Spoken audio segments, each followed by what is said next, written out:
అప్పుల బాధలు వెంటాడుతున్నాయా? అయితే 6 జేవిఆర్ వారి జాతిరత్నాలు ధరించండి. హాయ్, వెల్కమ్ టు మనం టీవీ. నేను మీ మనోజ్. తెలుగు రాష్ట్రాల్లో సంచలనమైన సుగాలి ప్రీతి కేసు గురించి మాట్లాడుకుందాం. సో ఈ కేసు ఇప్పటికే సిబిఐకి అప్పగించింది, ఇప్పటికే సిట్ విచారించింది, మళ్ళీ ఇప్పుడు కూటమి సర్కార్ సిబిఐకి అప్పగించింది పవన్ కళ్యాణ్ బర్త్డే రోజున. సో ఇప్పుడు ఆ అమ్మాయికి న్యాయం జరుగుద్దా, మరి సిబిఐ న్యాయం చేసిద్దా లేదా? ఇప్పటికే దాదాపుగా తెలుగు రాష్ట్రాల్లో చాలా సిబిఐ ఈడీ కేసులు పెండింగ్లో ఉన్నాయి. మరి ఇలాంటి నేపథ్యంలో మరి సుగాలి ప్రీతికి మరి ఎప్పుడో 8 ఏళ్ల క్రితం జరిగిన సుగాలి ప్రీతి కేసును ఇప్పుడు మరి సిబిఐ ఛేదిస్తుందా లేదా అన్నది ఇక్కడ నిజంగా $1 మిలియన్ క్వశ్చన్ అని చెప్పుకోవాలి. ఎందుకంటే ఇప్పుడు దాకా సుగాలి ప్రీతి కేసుని అవునా ప్రీతియా చనిపోయింది కరెక్టే కదా అనేది తెలుసు, కానీ ఎందుకు చనిపోయిందో నిజంగా ఎవరికి తెలీదు. ఒక్క 1 మినిట్ ఆ అమ్మాయి ఎలా చనిపోయిందో మాట్లాడుకుందాం. సరిగ్గా 2015 కర్నూలులో ఆ అమ్మాయి 2015 సంవత్సరంలో కర్నూలులో అమ్మాయి 10th క్లాస్ అవుతుంది. సో 10th క్లాస్ కాబట్టి గ్రామీణ ప్రాంతాల్లో ఎలా ఉంటుంది, హాస్టల్లో పెడితే ఆ అమ్మాయి కొంచెం బాగా చదువుకుంటుంది, టైం ఉంటుంది, ఈ ట్రావెలింగ్ ఇబ్బంది ఉండదు అనేది వాళ్ళ పేరెంట్స్ ఆలోచించింది. సరే ఆ అమ్మాయిని స్కూల్లో వేశారు, హాస్టల్లో పెట్టారు. హాస్టల్లో పెట్టిన తర్వాత వాళ్ళ యాజమాన్యం చైర్మన్లు ఎవరైతే ఉన్నారో వాళ్ళ పిల్లలు సంథింగ్ ఆ అమ్మాయిని వేధించారు. ఆ అమ్మాయిని వేధించారు, ఆ అమ్మాయి కొన్ని దాచుకుంది. సరే స్కూల్ యాజమాన్యం మళ్ళీ సార్లు కదా ఏమన్నా అంటారేమో, నా ఫ్యూచర్ ఇబ్బంది పడుద్దు అని కొన్ని ఆలోచించి ఒక లిమిట్ ఎక్స్ట్రీమ్ అయిన తర్వాత ఒకరోజు రాఖీ పౌర్ణమికి ఆ అమ్మాయి వాళ్ళ ఇంటికి వెళ్ళింది. అప్పుడు వాళ్ళ మమ్మీ వాళ్ళ డాడీకి ఇద్దరికి చెప్పింది, ఇలా నన్ను వాళ్ళు వేధిస్తున్నారు, నన్ను కొంచెం ఇబ్బంది పెడుతున్నారు, పట్టుకోరాని చోట పట్టుకుంటున్నారంటూ ఆ అమ్మాయి మాట్లాడిన పరిస్థితి. దాని తర్వాత వెంటనే వాళ్ళ మమ్మీ స్కూల్కి వచ్చింది, హాస్టల్ వార్డెన్తో మాట్లాడింది. ఏంటి మరి ఇట్లా మాట్లాడుతున్నారంట స్కూల్లో, అంటే ఇట్లా మా అమ్మాయిని వేధింపులు గురి చేస్తున్నారా అని అంటే అప్పుడు అలాంటిదేం లేదమ్మా, మీ అమ్మాయి పొద్దున్నే 5 గంటలకి స్టడీ అవర్ల కోసం లెగట్లేదు, దానివల్లే ఆ అమ్మాయి మీకు మా స్కూల్ మీద కంప్లైంట్ చేస్తుందేమో, అంటే అంతే తప్ప అంతకు మించి ఇంకేం లేదు. మీ అమ్మాయికి ఏదైనా సరే సెక్యూరిటీ పరంగా నేను హామీ ఉంటా, నేను రక్షణ కల్పిస్తానని చెప్పి ఆ వార్డెన్ హామీ ఇవ్వడంతో ప్రీతి వాళ్ళ మమ్మీ ఇంటికి వెళ్ళిపోయింది. సరిగ్గా 3-4 డేస్ తర్వాత ఆగస్టు 15 రోజున సుగాలి ప్రీతి వాళ్ళ పెద్దమ్మ స్కూల్ దగ్గరికి వచ్చారు. స్కూల్ దగ్గరికి వచ్చి ప్రీతిని కలిసింది. ప్రీతి ఏడుస్తూ ఏదో చెప్పుకుందాం అనుకుంటుంది, కానీ చెప్పుకోలేకపోతుంది. ఎందుకంటే పక్కనే వార్డెన్ ఉంది. సో ఆ అమ్మాయి ఎక్కడ ఏది డిస్క్లోజ్ చేస్తుందా అనే భయంతో ఆ స్కూల్ యాజమాన్యం వార్డెన్ని అక్కడ సుగాలి ప్రీతి పక్కనే ఉంచారు. సో వాళ్ళ పెద్దమ్మకి డౌట్ వచ్చింది, అంటే ఏం మాట్లాడలేకపోతుంది, అమ్మాయి ఏడుస్తుంది అని వాళ్ళ పెద్దమ్మ గ్రహించి వెంటనే ఇంటికి వెళ్ళిపోయి ప్రీతి వాళ్ళ మమ్మీ డాడీకి చెప్పేసింది మ్యాటర్. ఆ అమ్మాయి ఏదో చెప్పాలనుకుంటుంది, ఏడుస్తుంది అని ఒక్కసారి చెప్పగానే వీళ్ళు స్కూల్కి వచ్చారు, స్కూల్కి ఫోన్ చేశారు, అంతా బాగానే ఉంది, అదేం లేదని చెప్పారు.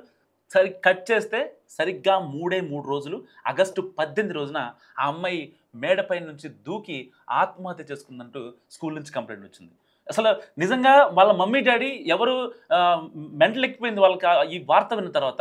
ఎందుకంటే ఇప్పుడు ఇప్పటిదాకా కాలేజ్ యాజమాన్యం వాళ్ళని వేధిస్తుందన్న సంగతి వీళ్ళకి క్రిస్టల్ క్లారిటీ ఉంది, కానీ ఆ క్లారిటీ పక్కన పెడితే ఇప్పుడు వార్డెన్ ఫోన్ చేసి వాళ్ళు చనిపోయారనే విషయం చెప్పగానే మీరు ఎక్కడ భయపడతారో అని చెప్పి మేము కొంచెం ఆగామండి అని చెప్పగానే మమ్మీ డాడీకి వెంటనే డౌట్ వచ్చింది వాళ్ళ ఎవరైతే వేధిస్తున్నారో వాళ్ళ మీద. సో వెంటనే వాళ్ళని కలిశారు, అది కేసు అయింది, అది పెద్ద సంచలనమైంది. అప్పట్లో సీఎంగా ఉన్న చంద్రబాబు దీనిపై సిట్టు దర్యాప్తు కూడా వేశారు, అంత బాగానే ఉంది, ఆ నిందితులు లోపలేశారు. ఎప్పుడైతే 2019లో జగన్ సర్కార్ వచ్చిందో అప్పుడు వాళ్ళకి ఒక 5 ఎకరాల భూమి, ఏదే ఈ పొలిటికల్ పార్టీస్ మొత్తం దీన్ని రప్చర్ క్రియేట్ చేస్తున్నాయి, ఆవిడకి న్యాయం జరగాలి అని చెప్తున్నాయో, దాని తర్వాత జగన్ చేసింది ఏంటంటే 5 ఎకరాల భూమి ఇచ్చాడు, ఇంకా ఒక 5 సెంట్లు ఇళ్ల స్థలం కూడా ఇచ్చాడు. వాళ్ళ మమ్మీ డాడీలకి జూనియర్ అసిస్టెంట్ కింద పోస్టులు కూడా ఇచ్చారు, గవర్నమెంట్ పోస్టులు. సరే అంటే వాళ్ళకి ఫినాన్షియల్గా కొంచెం న్యాయం చేయగలిగారు మనం. కానీ కూతురు లేదు అన్న ఆవేదన ఎవరు పోడ్చాలి? దాదాపుగా 2019 నుంచి 2024 5 ఏళ్ళు మొత్తం తాత్సారం జరిగింది. ఇక్కడ ఎందుకు తాత్సారం జరిగింది అన్న మాటకు నేను మీకు ఆన్సర్ చేయబోతున్నా.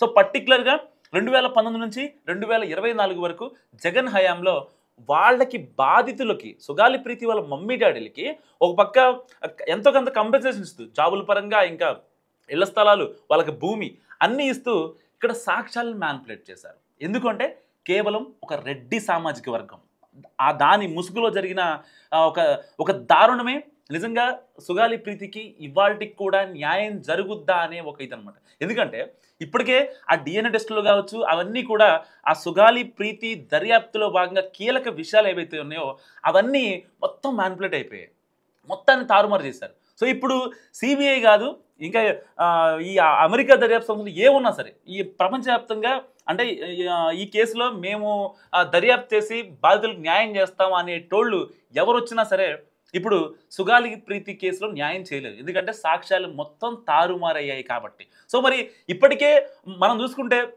తెలుగు రాష్ట్రాల్లో దాదాపుగా 20-30 సిబిఐ ఈడీ కేసులు పెండింగ్లో ఉన్నాయి. మరి ఇన్ని కేసులు పెండింగ్లో ఉన్నప్పుడు సుగాలి ప్రీతికి న్యాయం జరిగిద్దా అని ఎవరు నమ్మాలి? ఒకవేళ సరే ఫర్ ఎగ్జాంపుల్ జనసేన పవన్ కళ్యాణ్ ఆయన ఎప్పుడైతే ఆయన చెప్పారో సుగాలి ప్రీతి గురించి మాట్లాడిన తర్వాత ఆయన వల్లే కోట్లాది మందికి తెలిసింది. ఆయన మాట్లాడిన తర్వాత ఇది నేషనల్ ఇష్యూ అయింది. ఇలా ఆ అమ్మాయి ఎంత ఇబ్బంది పడిందో, ఒక 10th క్లాస్ అమ్మాయికి వేధింపులకు గురి చేస్తే కనీసం ప్రభుత్వాలు పట్టించుకోవా? నిందితులకు ఎందుకు శిక్ష పడదు? సాక్ష్యాలు కూడా ఎందుకు తారుమారు చేస్తారు అని చాలామంది మాట్లాడిన పరిస్థితి. సో ఆయన మాట్లాడిన తర్వాత ఒక రకంగా పవన్ కళ్యాణ్ ఈ విషయంలో ఎప్పుడైతే డిప్యూటీ సీఎంగా అయిన తర్వాత ఆయన కొంచెం ఈ కేసులో తాత్సారం చేశారని చెప్పుకోవచ్చు. ఎందుకంటే మనం పర్టికులర్గా కూటమికి సపోర్టో లేకపోతే వేరే వాళ్ళకి సపోర్ట్ అని కాదు, వాస్తవానికి అయితే అక్కడ తాత్సారం జరిగింది.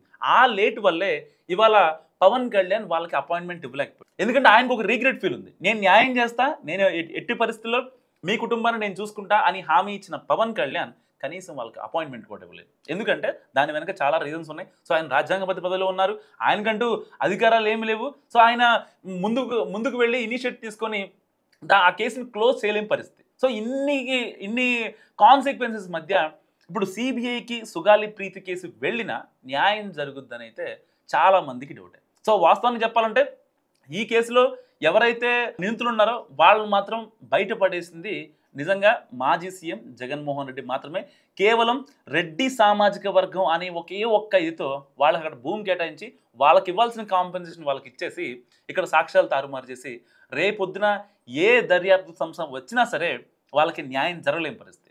సో ఈ వీడియో గురించి మీరేమనుకుంటున్నారో కామెంట్ రూపంలో చెప్పండి. చూస్తూనే ఉండండి మనం టీవీ.